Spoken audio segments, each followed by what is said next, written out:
After a tumultuous week, Sean Miller cut down the nets as the Wildcats won the Pac-12 championship. But is he vindicated or just off the hook for now? With Arizona losing its entire starting five and 0 recruits for next year, is it now or never for Sean Miller to make it to the Final Four? And why the state got a big fat F for gun safety laws. These stories and more next on the 520.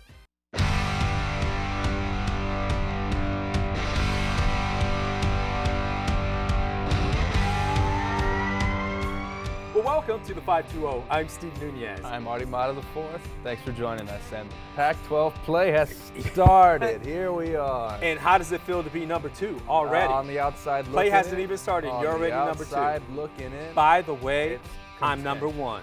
It's content. The Very king. good. The crown is on the Wildcats, baby. Should we make another wager? Oh, I'm going to be wearing a T-shirt that says, like McDonald's served 3 billion burgers, because that's how much you're going to owe me if we continue to make these bets. Arizona all the way, baby. Well, despite being emotionally and physically drained, do the Arizona Wildcats have enough in the tank to turn the tumultuous season into one shiny moment? Wildcats psyche almost hit a new low as they struggle to beat the lowly Cal Golden Bears 66-54 to win the Pac-12 crown. The Wildcats, back-to-back champs, claimed their 5th Pac-12 title in 6 seasons. Miller described the week as both devastating and remarkable. The week, as you'll recall, started with an ESPN report that claimed Miller was caught on FBI wiretap discussing a $100,000 payment to sign DeAndre Ayton. It then ended right there with Miller vehemently denying the accusations, followed by cutting down the nets. Sweet victory, but is this team ready to go after an incredibly tumultuous week? I'd tell you what, if they're ready to go, they would have been ready to go against Cal. There was a bit of a road bump in that one. There was a bit of a road bump in that one. They're at the top of the Pac-12, which means they can only go down. They can only sink in the rankings within the Pac-12.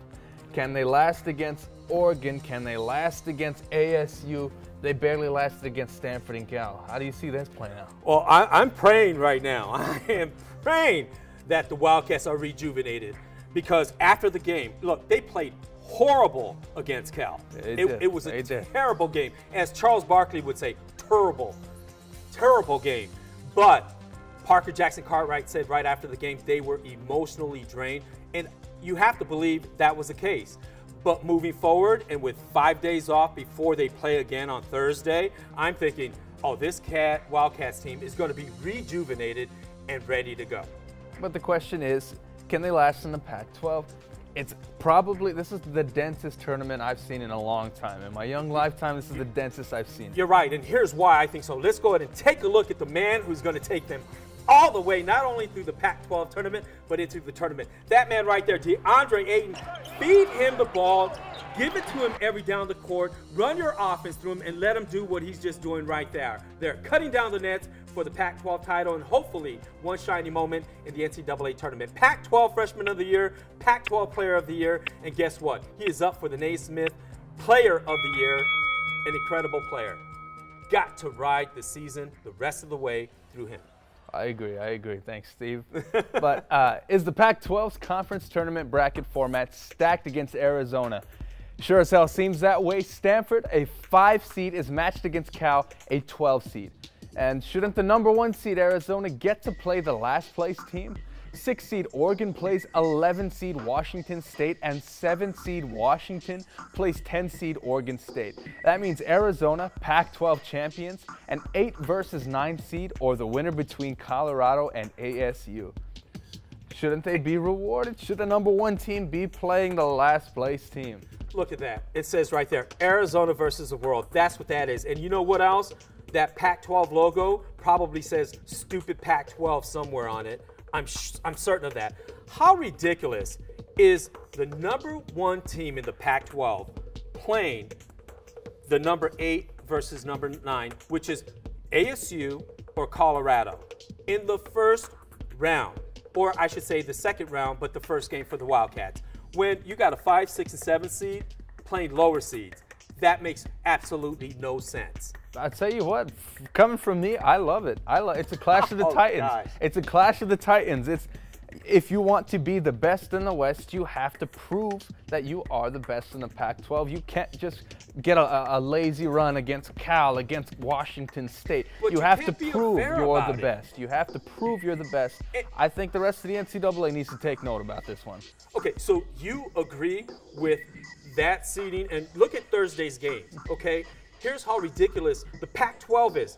Arizona plays at 1 o'clock.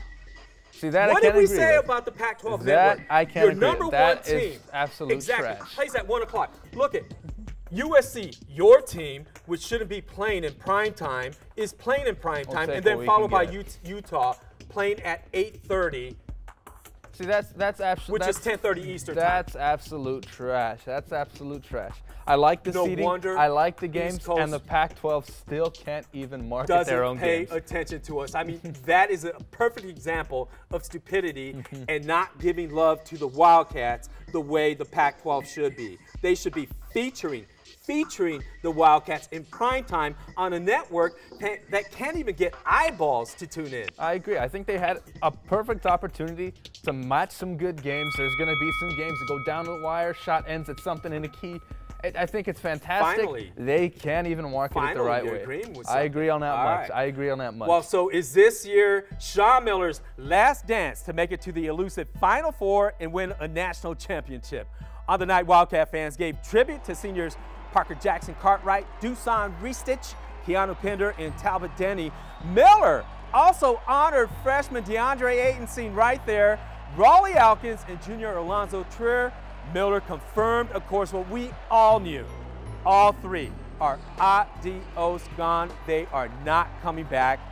So to add insult to injury, though, it's also bye, Felicia. To Arizona's 2018 recruiting class, four-star recruit Brandon Williams decommitted. He said he's not closing the door on Wildcat basketball, but he is gone, and now he is being courted by Oregon, who's obviously trying to recruit him. Now, Sharif O'Neal traded his red and blue for baby blue and yellow. Big Pop Shaq tweeted he'll now play for UCLA, as you see right there.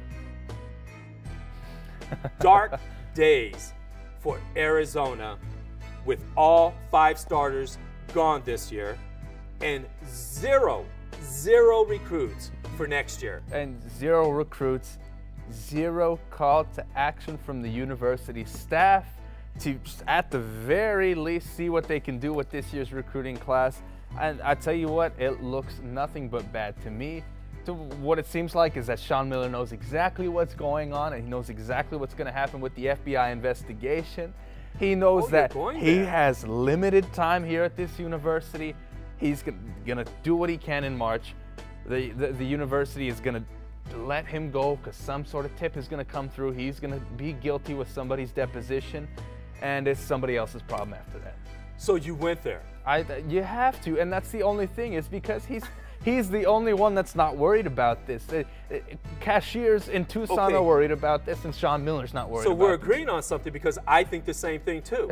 What does he have to lose? What does Arizona have to lose? Let him coach, see how far they can get, because if he does win the title, then they can think about the consequences, but not the consequences before the fact, because we got to have a chance, right?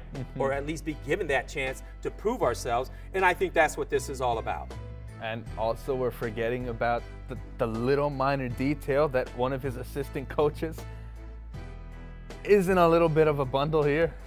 Under indictment. Everyone is forgetting about that. That Book Richardson was indicted.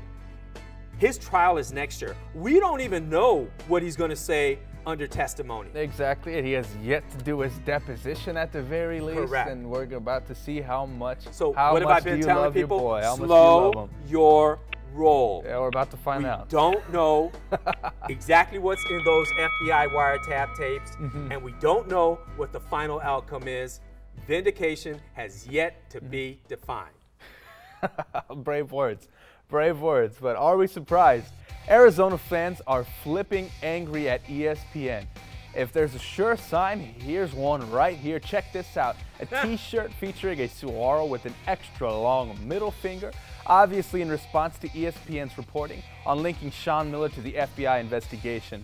And then there's this marquee outside of a local car wash that reads, "Our vacuums suck," like ESPN's reporting. You gotta love it. I love that. Look at that. It's great. It's comical. It's fantastic. It shows the support for the city. It shows the support. And you know what? I hope that sends a message to the players that this team is supporting them, and it lights a fire under their you-know-what, and puts a chip on their shoulder so that they do look at it as us against the rest of the world and start to play like to their potential. Because this team, from top to bottom, starting five, is one of the best and most talented teams in the country. You add Trier and Ayton, the best two tandem in the country. There's no better tandem than those two right there. Add Elkins, and oh my goodness, that is an incredible triple threat right there. I agree. They're fantastic when they can be, but they've been shown that they have to be motivated. They have to be rewarded, whether it's with satisfaction or with tangible rewards, like the Pac-12 championship trophy. So I think something like this, it only ignites a fire under their you-know-whats. They're finally motivated by something. It shows that the rest of the city has their backs. The rest of the city could care about what ESPN is covering. We just need to see one more net get cut down at the end of the year. I agree with you. But going a little bit too far, at least with the middle finger? I don't think so. I don't think so. And at the least, support for the players, and at least I hope the administration takes a look at this and they make a note that the rest of the city is behind this and they go 100%. Well, let's just hope ESPN saw that little birdie. At the least, at the least. Right. Well, spring training is dead in Tucson, but alive and well in Phoenix. Here's why Tucsonans should be pissed off. Take a look at this. A sold-out, standing-room-only crowd at the Angels spring training game against the Chicago Cubs up there in Phoenix. Artie, what do you see there? To me, I'll tell you what, I see cha-ching, dollar sign, dollar sign, dollar sign. And you know what else I see? Cha-ching, stupid Pima County. Cha-ching, stupid Pima County. Can you see all those dollars that we are missing out on?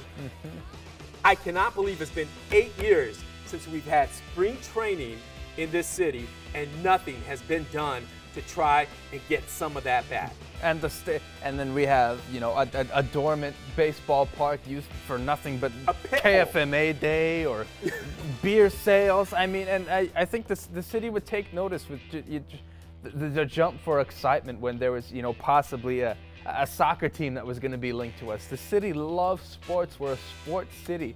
We can't do anything but stand behind our Wildcats, and there's no effort being put into that at the least. Look, the saving grace a little bit is that FC Tucson soccer is turning pro, okay? And they're going to bring more fans to Keno Stadium. Not to the baseball park, to the soccer field, okay? Hopefully that'll help. But nothing can replace the #1 economic boost that we lost in this city, spring training. I was at that game, and you know what?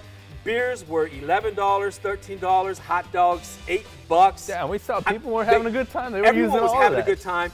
People, I mean, it was so packed, I could not believe it. But all I kept thinking was, how did we miss out and be so stupid to let spring training leave Tucson? I think it's absolutely ridiculous too. I mean, at the very least, it shows that even at High Corbett, it's fantastic. Yeah. It's thriving. Sales are through the roof for them, and they can't even take note of that. Well, it wasn't the hot dog that put a bitter taste in my mouth. It was that frickin' view of so many people and all that loss that we're losing out on in Tucson. Well, all right, let's jump right into Do We Care? As you know, by now we're not just a sports show. We like to sprinkle in a few community issues, break them down, and ask ourselves, do we care? Well, I'll start it off. Giffords Law Center to Prevent Gun Violence released its annual scorecard, which grades and ranks each state on strength of its gun laws. Arizona received an F for its lack of policies such as universal background checks, licensing requirements for gun dealers, or limits on bulk gun purchases. Of course we care about this, Yeah, but yeah. are we surprised I think Arizona gets an F? there's such a silver lining with this state with do we care and are we surprised? And that's the worst part about it. I mean, there's the hobbyists here. The black market is hoodlums and vigilantes breaking into gun stores, grabbing what they can and selling them to the general public while they have nothing but access to all these firearms because they're being sold at the gun stores. Every night, if you stay up between 11 p.m.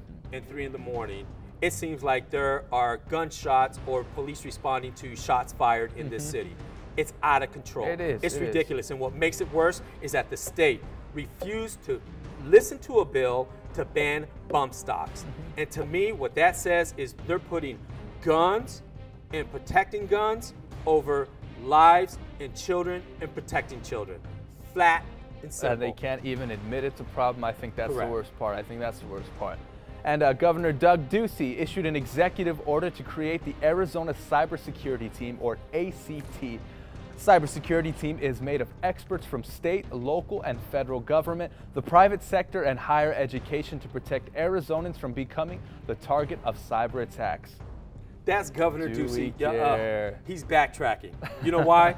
After the election, the state said there was nothing compromised about our election. And they're talking about the Russians, right? So now all of a sudden he comes up with this cybersecurity team.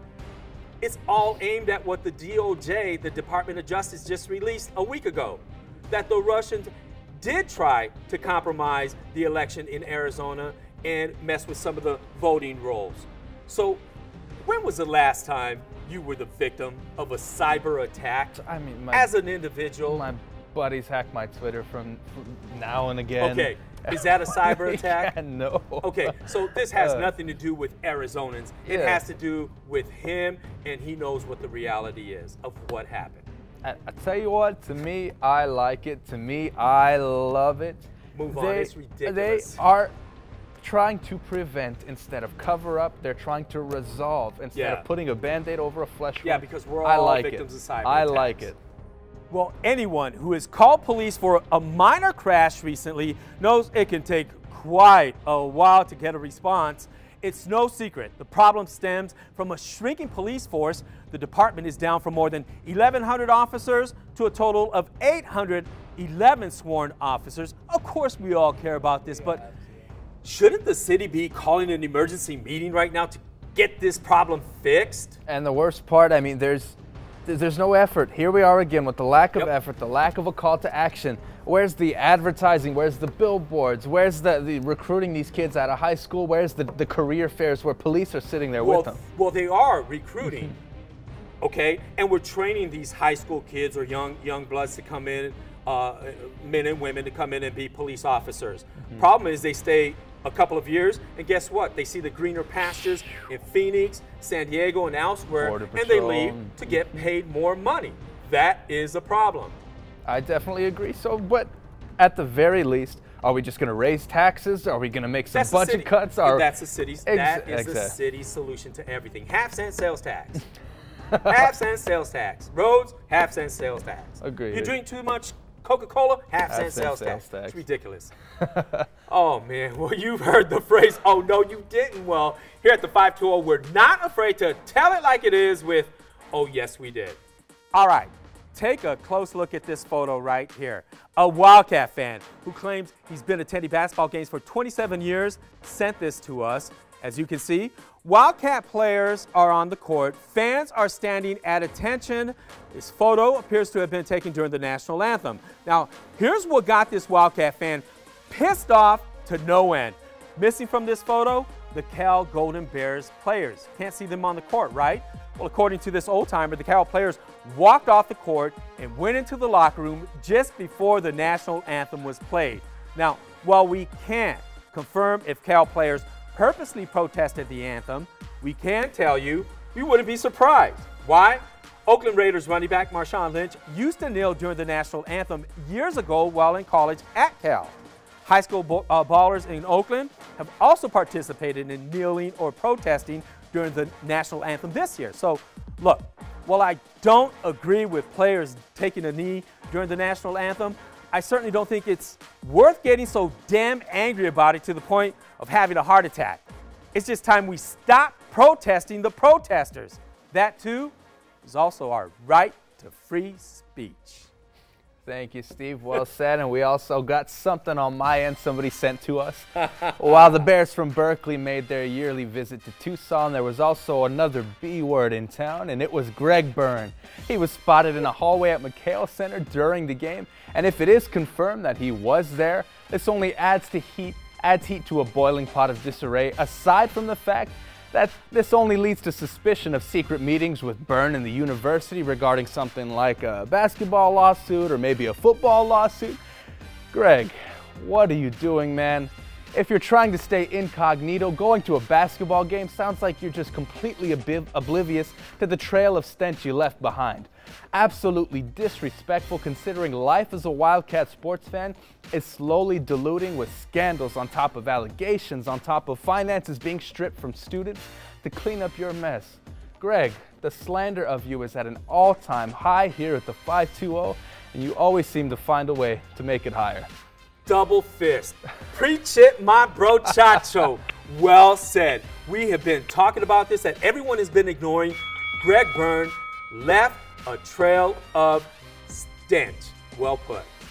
I'm so proud of you, man. You're growing up right before my eyes, even though you're a USC Trojan. It's all right. It's all right. Dust it off. Dust it off. All right. Well, bottom line, our goal is to tell it like it is because it's all about giving voice to opinions, even if you don't agree. Be sure to follow us on Facebook and Twitter at the 520 Tucson. I'm Steve Nunez. And I'm Artie Mata IV. Join us next week on the 520. Go Cats.